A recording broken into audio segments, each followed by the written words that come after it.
Kalau fokus berkenan tampilkan supaya sampai tidak bawa kita bisa membaca di depan ya. Saya akan bacakan Bapak Ibu Saudara dan Bapak Ibu simak dari situ dan bisa lihat di layar kita, juga bisa lihat di handphone dan juga yang ada Alkitab dibuka. Saya akan bacakan dari sini supaya sama-sama kita diberkati. Mari kita fokuskan hati kita. Yosua pasalnya yang ke-10 ayatnya 8 dan sampai ayatnya yang ke-14. Demikian bunyi firman Tuhan. Berfirmanlah Tuhan kepada Yosua, janganlah takut kepada mereka, sebab aku menyerahkan mereka kepadamu. Tidak seorang pun dari mereka yang akan dapat bertahan menghadapi engkau. Lalu Yosua menyerang mereka dengan tiba-tiba. Setelah semalaman bergerak maju dari Gilgal, dan Tuhan mengacaukan mereka di depan orang Israel, sehingga Yosua menimbulkan kekalahan yang besar di antara mereka dekat Gibeon, mengejar mereka ke arah pendakian Bet-horon dan memukul mereka mundur sampai dekat Azekah dan Makeda. Sedang mereka melarikan diri depan orang Israel dan baru di lereng Bet-horon, maka Tuhan melempari mereka dengan batu-batu besar dari langit sampai ke Azekah, sehingga mereka mati. Yang mati kena hujan batu itu adalah lebih banyak dari yang dibunuh oleh orang Israel dengan pedang. Lalu Yosua berbicara kepada Tuhan. Pada hari Tuhan menyerahkan orang Amori itu kepada orang Israel, ia berkata di hadapan orang Israel, matahari berhentilah di atas Gibeon dan engkau bulan di atas lembah Ayalu. Maka berhentilah matahari dan bulan pun tidak bergerak sampai bangsa itu membalaskan dendamnya kepada musuhnya. Bukankah hal itu telah tertulis dalam kitab orang jujur? Matahari tidak bergerak di tengah langit dan lambat-lambat terbenam kira-kira sehari penuh. Belum pernah ada hari seperti itu, baik dahulu maupun kemudian, bahwa Tuhan mendengarkan permohonan seorang manusia secara demikian. Sebab yang berperang untuk orang Israel ialah Tuhan. Amin. Bapak Ibu Saudara, dari peristiwa yang kita baca ini, di mana kota Gibeon adalah kota yang terbesar, yang besar, yang dilindungi oleh Yosua pada zaman itu. Bapak Ibu yang dikasihi oleh Tuhan, di sini yang sudah kita lihat ini dikatakan tiba-tiba datang serangan. Itu tiba-tiba, ya. Nah, sama halnya di dalam kehidupan kita, Bapak Ibu Saudara, saya yakin dan percaya hari-hari ini yang kita hadapi, ya, kalau datang masalah di dalam hidup kita, masalah itu tidak pernah permisi dulu. Permisi dulu ya, aku mau datang, ya kan? Tidak pernah, tetapi secara tiba-tiba hari ini kita bersuka cita. Sebentar lagi akan ada masalah mengambil sukacita kita itu. Ya selalu begitu Bapak Ibu, yang dihadapi, yang dialami oleh anak-anak Tuhan. Ya, tadi saya katakan masalah tidak pernah permisi dulu kalau dia datang atau minta izin dulu, tetapi ada dengan secara tiba-tiba. Nah, seperti itu yang dihadapi. Tiba-tiba diserang. Ini adalah kota Gibeon yang dilindungi oleh Yosua. Bapak Ibu Saudara yang dikasihi oleh Tuhan. Dan akhirnya datang memohon kepada Yosua untuk bersatu, untuk melindungi, untuk berperang.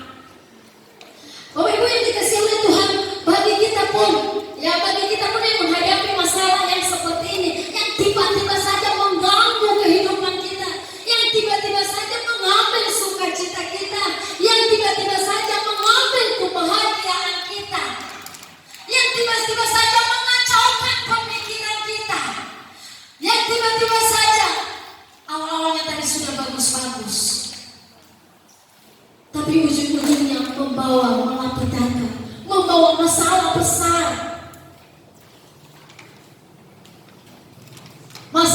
sudah berumah tangga, bangun pagi, istri bagus-bagus, tetapi datang masalah mungkin itu dari suami.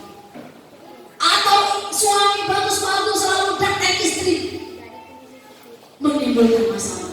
Itu tiba-tiba datang. Atau sekeluarga kita, anak, bapak, ibu, semuanya baik-baik, tetapi datang tetangga menimbulkan masalah. Atau datang saudara menimbulkan masalah.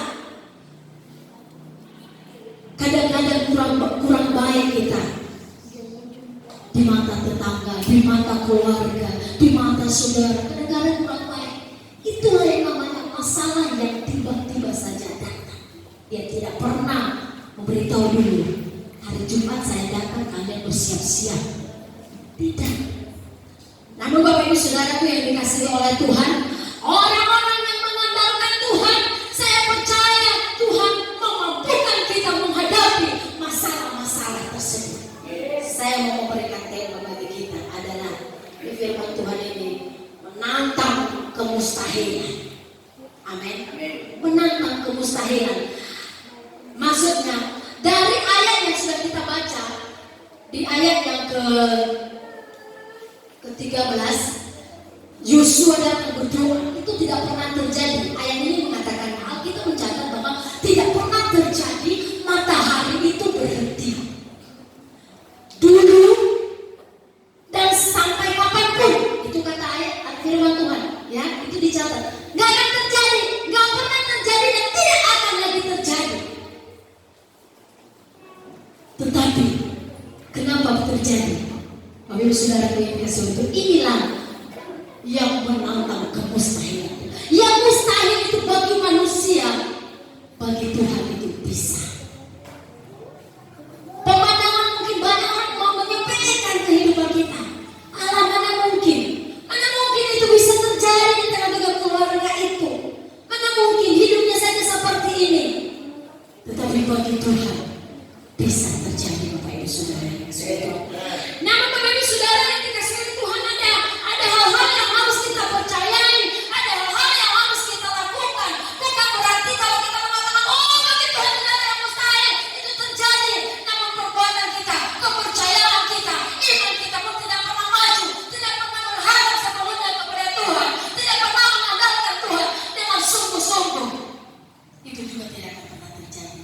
Tetapi saya mengatakan, bagi orang-orang yang mengandalkan Tuhan dengan sungguh-sungguh, maka yang mustahil itu akan menjadi bisa. Bagi Tuhan tidak ada yang mustahil. Bapak Ibu Saudara yang dikasihi oleh Tuhan, ada beberapa yang kita boleh melihat, ya. Ada 3 poin saya ambil dari ayat bacaan kita ini yang sudah kita baca ini untuk kita boleh bawa di dalam hidup kita tentunya. Ya, apa sih intinya di dalam ayat ini? Apa sih pribadi yang dimiliki oleh seorang anak Tuhan yaitu Yosua, ya, sehingga dia bisa didengarkan oleh Tuhan? Belum pernah terjadi dan tidak boleh lagi terjadi kata Tuhan. Tapi pada saat Yosua datang itu terjadi. Mari kita belajar Bapak Ibu Saudara yang dikasihi Tuhan. Yang pertama di sini kita mendapatkan adalah berpegang pada firman Allah. Katakan sama-sama, berpegang kepada firman Allah. Berpegang pada firman Allah. Semuanya katakan berpegang kepada firman Allah. Berpegang kepada firman Allah. Bapak Ibu Saudara, saya mau katakan pada hari ini ada banyak anak-anak Tuhan. Ini ayat selalu diremehkan. Dia pilih-pilih ayat. Dia pilih-pilih mana yang enak dibaca, cocok untuk dia. Itulah yang dibaca. Yang nggak cocok nggak pernah dibacanya. Di ayat-ayat di perjanjian lama ini nggak bagus. Semuanya peristiwa menurut dia nggak bagus.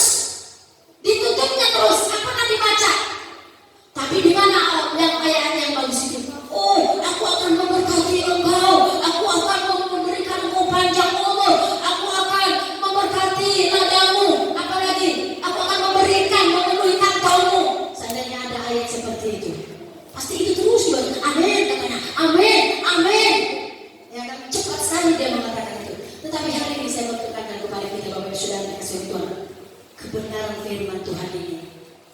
ya dan amin adanya. Ini seluruhnya dari perjanjian lama sampai perjanjian baru. Apa tadi yang pertama saya katakan? Berpegang kepada firman Allah. Ayat 8, saya ulangi. Berfirmanlah Tuhan kepada Yosua apa yang dikatakan, jangan takut. Berfirmanlah Tuhan kepada Yosua, jangan takut kepada mereka, sebab aku, yaitu Tuhan, yang menyerahkan mereka kepadamu. Tidak seorang pun dari mereka yang akan dapat bertahan menghadapi engkau. Hai jemaat GB Harvest, tidak ada masalah apapun yang bisa menghadapi engkau. Amin. Dia akan lari, dia takut kepadamu, dia nggak suka. Karena apa? Karena engkau selalu berpegang kepada firman. Engkau membaca ayat siang dan malam, engkau merenungkan ayat firman Tuhan siang dan malam, tidak ada hentinya. Kenapa? Berpegang daripada kebenaran firman Allah. Apa yang bisa kita temukan di dalam firman Allah ini, Bapak Ibu Saudara? Apa yang bisa kita temukan? Bapak Ibu Saudara yang dikasihi oleh Tuhan, bagaimana bisa orang kuat dan mampu menghadapi masalah itu? Bagaimana orang bisa bertahan? Karena kenapa? Karena mereka berpegang kepada firman Allah. Dan bagaimana orang bisa tahu ini kebenaran? Bagaimana orang bisa tahu kalau ini buku ini ada di dalamnya ada kebenaran yang luar biasa? Dia akan memberitahukan kepada kita hal-hal yang tidak pernah kita tahu. Bagaimana caranya? Lewat mendengarkan firman Tuhan. Di dalam Roma, katakan Roma pasal 10 ayatnya yang ke-17, iman timbul di dalam pendengaran akan firman. Jadi bagi engkau yang tidak pernah mendengarkan firman, bagaimana timbul imanmu? Orang yang tidak takut menghadapi peperangan itu, yang tidak takut menghadapi masalah itu adalah orang-orang yang beriman. Tapi bagaimana orang beriman kalau tidak pernah mendengarkan firman? Karena katanya iman itu timbul hanya lewat mendengarkan firman Allah. Ada banyak orang belajar apa? Psikolog, apalagi kedokteran. Ada timbul iman dari ilmu kedokteran? Apakah ada timbul iman dari buku-buku psikolog itu? Ya, siapa yang sudah belajar itu? Itu adalah ilmu yang datang dari luar masuk, ya kan? Ilmu-ilmu yang kita tidak meraih, yang kita ambil dari pendidikan kita itu dia datang dari buku, lalu dia masuk di dalam pemikiran kita. Tetapi iman timbul dari hati. Timbul dari hati, lalu ia berkata-kata, berbuah, melakukan. Itulah iman. Dari mana dapat itu Bapak Ibu Saudara? Dari Alkitab. Itu sebabnya firman Tuhan katakan baca itu Alkitab. Bapak Ibu Saudara itu yang dikasihi oleh Tuhan. Di dalam Roma 12 juga ayat 2 katakan. Mari kita lihat sejenak di dalam Roma pasalnya. Coba difokus bisa tampilkan Roma pasalnya yang ke-12 ayat 2. Iya, janganlah kamu menjadi serupa dengan dunia ini, tetapi berubahlah oleh pemahaman budimu, sehingga kamu dapat membedakan manakah kehendak Allah, apa yang baik, yang berkenan kepada Allah, dan yang sempurna. Jadi kalau kita sudah diisi oleh kebenaran firman Allah, maka ada perbedaan. Ada perbedaan. Karena kenapa? Kita sudah diisi oleh kebenaran firman Allah. Kita berpegang teguh dengan kebenaran firman Allah. Apa kata Tuhan? Bukan apa kata orang. Bapak Ibu Saudara yang dikasihi oleh Tuhan, saya mau bagikan lagi kepada kita ada 3 hal kalau kita renungkan atau baca ayat firman Allah ini siang dan malam. Yang pertama, kita bisa mendapatkan informasi. Apa? Informasi. Seperti kita mencari koran, dengar berita di layar televisi, dapat informasi. Informasi dari Tuhan ya dari sini. Lalu yang kedua, inspirasi. Apa itu inspirasi? Ide-ide ya, ide yang timbul semuanya seperti, oh iya, inilah yang baik, ya lakukan ini. Kalau kau membuka usaha, caranya seperti ini dulu, pelan-pelan. Jangan arogan bahasa mereka. Jangan terlalu buru-buru. Engkau menikah, engkau usah buru-buru ya. Jadi minta dulu inspirasi dari Tuhan. Bagaimana Tuhan? Sudah di depan mata. Belum tentu, tapi apa? Berdoa dulu. Berdoa dulu, minta petunjuk dari Tuhan. Jadi dari mana dapat itu Bapak Ibu Saudara? Inspirasi dapat dari kita lewat membaca ayat firman Tuhan. Kita membaca kebenaran. Ini kebenaran. Nggak mungkin Tuhan langsung datang. Lalu seperti pada zaman dahulu ketika dia masih ada di dalam dunia ini, ya kan? Pasti nggak sering baca video-videonya. Sekarang beredar itu di mana-mana. Barang siapa mengasihi aku, saya berjalan dia kan gitu ya. Barang siapa mengasihi aku, maka ia akan masuk dalam kerajaan surga. Ya kurang lebih kita begitu ya. Setiap ada mujizat dilakukan. Datanglah kepadaku, hai yang lemah letih dan sudah berletih lesu. Yang capek datanglah, yang nyawang datanglah kepadaku. Akan kuberikan kepadamu. Sekarang bawa itu tas-tas, itu penuhkan. Gak ada itu. Ini sudah disampaikan melalui ini. Amin Bapak Ibu. Itu sebabnya Tuhan katakan berpeganglah kepada firman Allah. Belajar terus tentang firman Allah dan baca terus tentang firman Allah. Semalam saya katakan kepada pemuda-pemudi remaja yang dikasih oleh Tuhan, ibu gak pernah berhenti mengatakan kepadamu, setialah terus. Setiap ibu sampaikan firman Tuhan pasti selalu sampaikan. Kenapa? Bisikan ibu itu setiap hari juga dia datang, setiap saat. Jadi sekali datang firman diingatkan lagi. Itu yang pertama. Apa?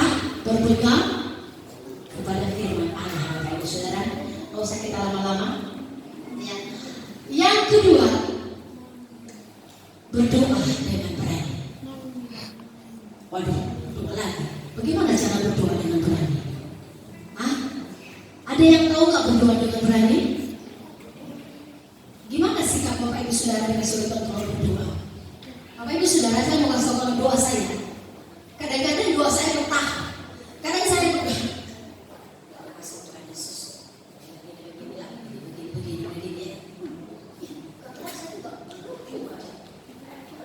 Ganti lagi posisinya.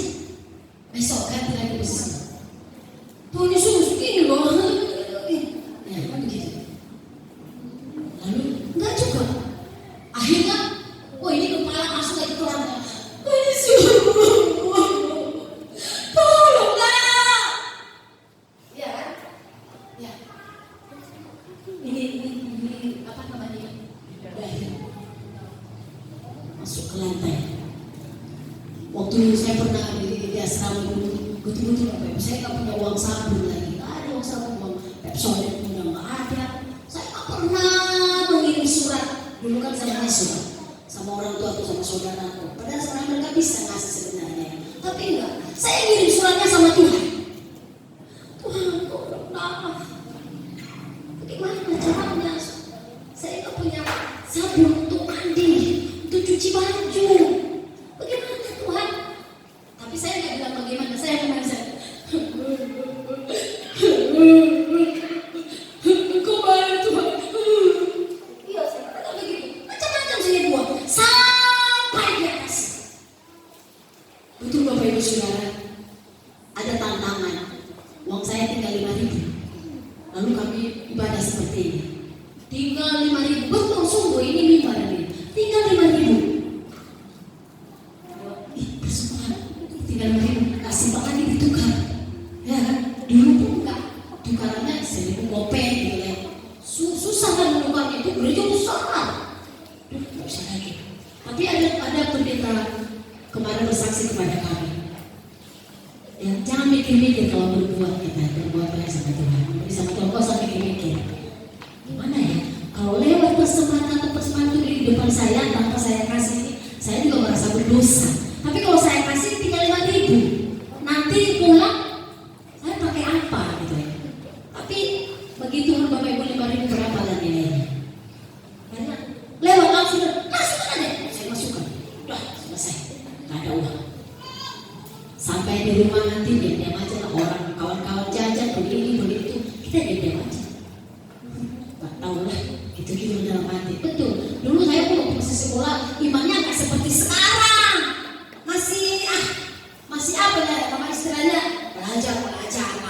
saudara. Belum seperti sekarang. Nggak tahu lah nanti saya bilang, oh apa yang terjadi. Tapi puji Tuhan Bapak Ibu Saudara yang dikasihi Tuhan. Besok kami dipanggil salah satu jemaat. Seluruh kami siswa dibagikan uang 40.000 satu orang. 40.000 satu orang. Wah hebat saudara. Luar biasa. Masing-masing cerita. Iya udah 2 minggu aku nggak pakai odol. Ya saya juga baju saya begitu siap pulang dari kelas langsung cuci supaya jangan bau jemurkan. Semuanya bercerita. Tapi saya dalam hati saya Tuhan Yesus baik kali ya. Saya kasih mau 5.000. Hari ini aku dapat 40.000. Luar biasa. Berapa kali lipat ganda itu Bapak Ibu? Hah? 8. Dahsyat enggak? Bagi Tuhan, bagi manusia itu mustahil. Iman saya pun enggak. Iman saya sudah enggak saya katakan gitu. Saya kasih aja lah. Daripada enggak enak lewat persembahan. Tapi Tuhan tahu kebutuhan kita. Amin. Tuhan tahu kebutuhan kita Bapak Ibu Saudara yang dikasih oleh Tuhan. Nah, berdoa dengan berani. Bapak Ibu Saudara, kita kembali kepada ayat yang pertama tadi, Yosua pasalnya yang ke-10. Berdoa dengan berani. Ayatnya yang ke-12, apa dikatakan? Lalu Yosua berbicara kepada Tuhan. Berbicara terlebih dahulu kepada Tuhan. Amin. Apa yang kau inginkan bicara dulu sama Tuhan? Tanya dulu Tuhan. Jangan suka-sukamu. Kalau orang yang percaya kepada Tuhan itu libatkan dulu Tuhan. Libatkan dulu Tuhan. Tanya Tuhan. Yosua. Ya, Yosua berbicara kepada Tuhan. Pada hari Tuhan menyerahkan orang Amori itu kepada orang Israel. Ia berkata di hadapan orang Israel, matahari berhentilah di atas Ayalon. Permintaan Yosua ini luar biasa Bapak Ibu Saudara. Kalau mau berhentilah matahari itu. Firman Tuhan pun mencatat berhenti. Karena kenapa Bapak Ibu Saudara yang dikasih itu dia berdoa dengan berani. Dia berani dia menghadap kepada Tuhan. Tuhan. Jadi firman Tuhan mengajari kita pada hari ini. Tanya Tuhan terlebih dahulu. Jangan gampang marah sama istri, jangan gampang marah sama suami, jangan gampang marah sama anak-anak. Kalau anak-anakmu, bener kali ini, berdoa dulu terlebih kepada Tuhan. Amin.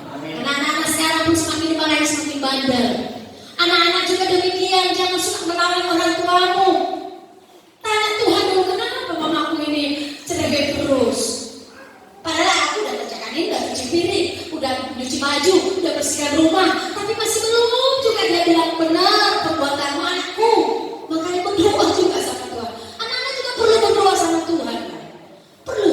Jadi saya ingat lagi, saya waktu bekerja bunganya mana sekali bunga Bapak Pendeta saya ini. Saya siram sudah sebaik mungkin lah. Saya lakukan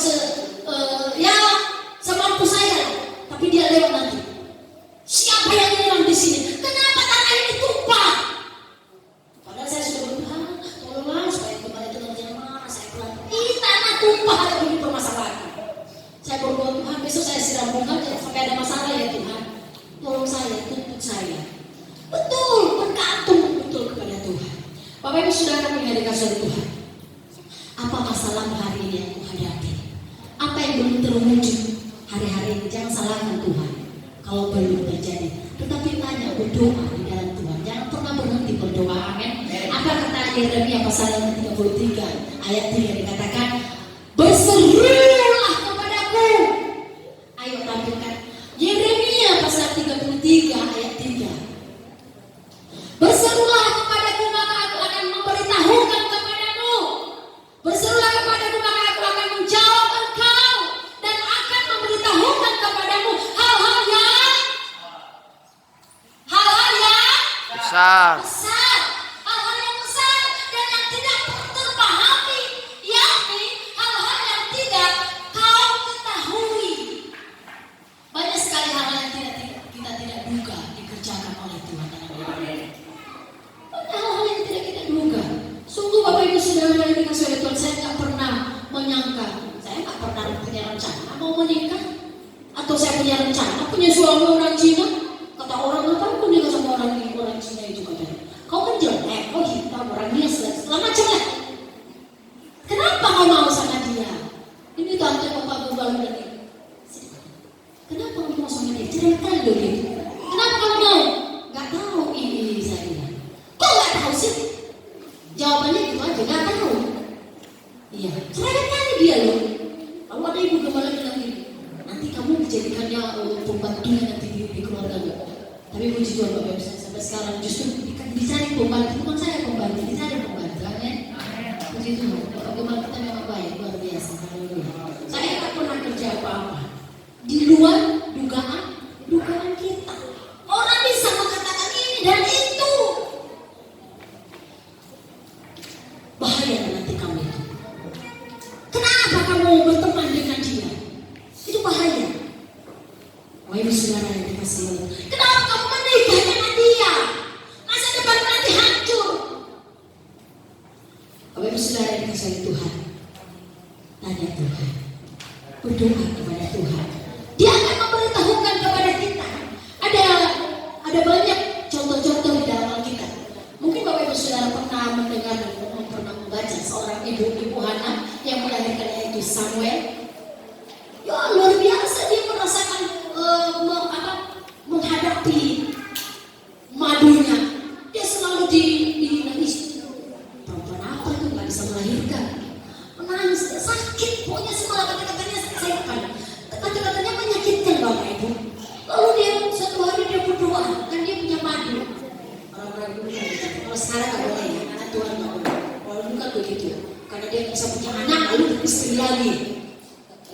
Nah, di dunia sana masih ada, tapi di dunia sini nggak ada karena semua di sini bertobat.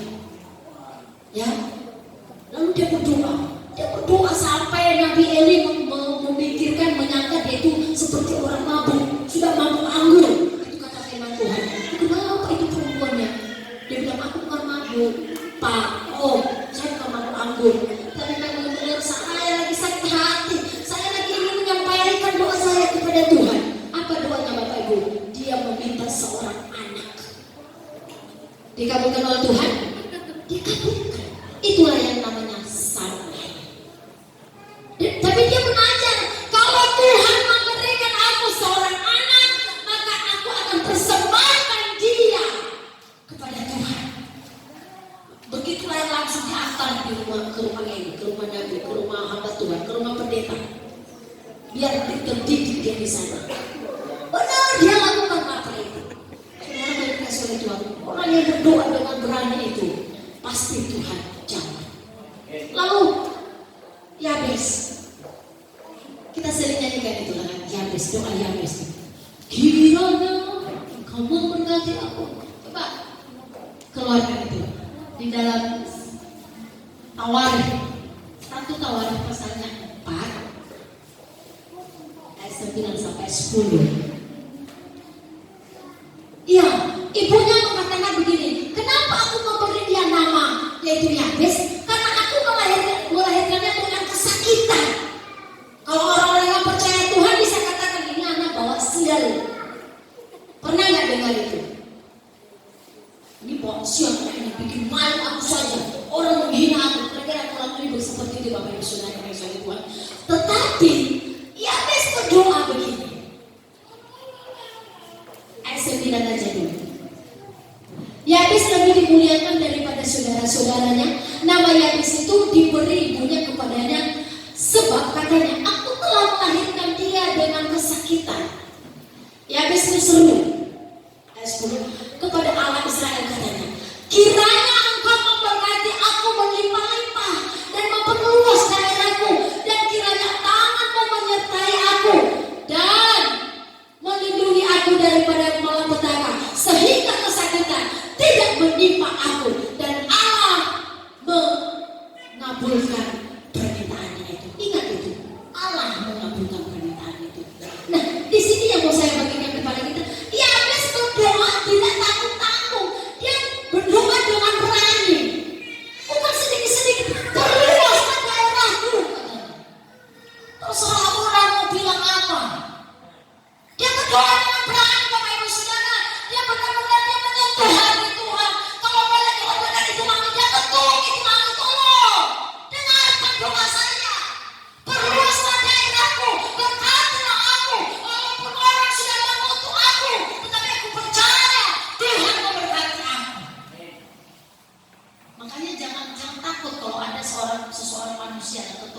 siapa, keluarga, orang tua mengutuk. Gak usah takut. Itu gak mampu. Karena kenapa? Yang berhak dari segala sesuatu itu adalah hanya Tuhan. Hakim kita satu itu hanya Tuhan, Bapak Ibu. Bukan saudara kita, bukan teman kita, bukan orang tua kita.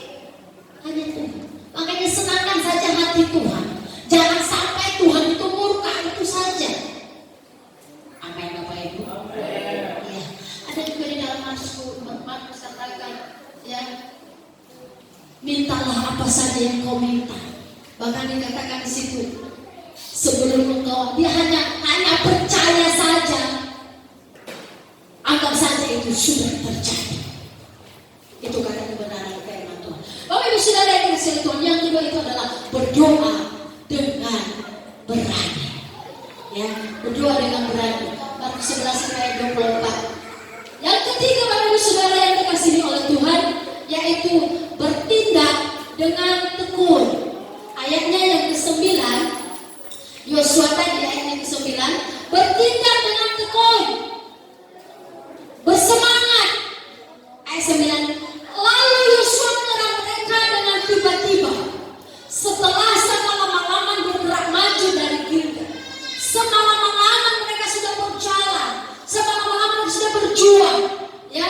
Lalu Yosua menyerang mereka dengan tiba-tiba, dengan semangat, tidak berhenti. Bapak Saudara sampai sudah sampai sore, disitulah ia berkata, hentikanlah matahari ini. Supaya apa? Kenapa dia meminta berhenti matahari, berhenti bulan? Supaya berlanjut terus itu peperangan. Kalau gelap kan nggak bisa lagi, itu istirahat. Lain lagi kekuatannya besok, mungkin begitu ya. Kalau saya simak-simak. Tapi mereka bergerak, mereka berperang dengan semangat. Tidak ada tunda-tunda, tidak ada komen-komen segala macam. Tapi berperang, sekarang berperang. Melawan iblis, melawan hal-hal yang tidak benar, kita lawan. Jangan kompromi, amin. Jangan tunda-tunda, karena besok beda ceritanya. Katanya hari ini aku mau beribadah, lalu ada bisikan, gak usah beribadah hari ini. Hari minggu depan aja masih ada. Nah ini yang dia katakan, gak mau berhenti, dia lawan. Tapi anak Tuhan akhir-akhir ini ada banyak sekali alasannya Bapak Ibu. Hari ini dia datang, bulan depan baru dia datang lagi.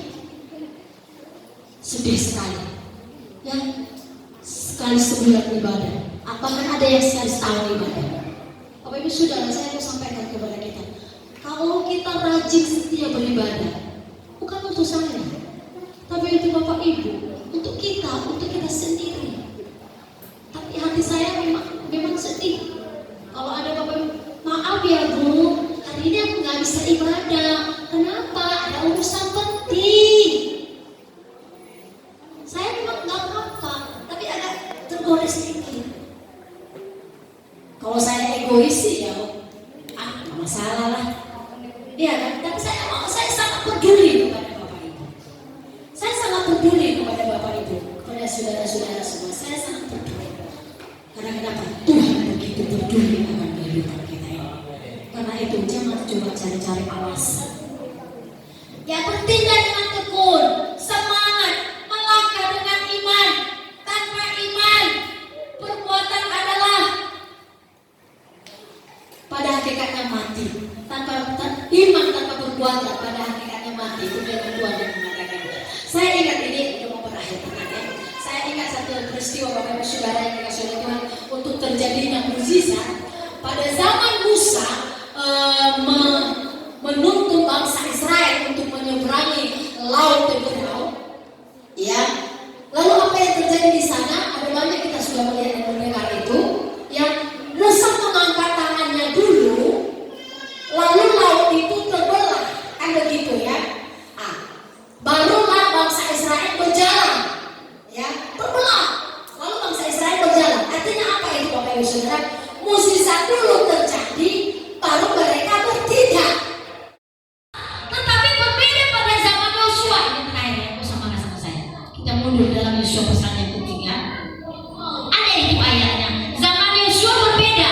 Ayat 15. Yosua pasal 3 ayat 15 dikatakan begini. Segera sesudah para pengangkat tabut itu sampai ke sungai Yordan dan para imam pengangkat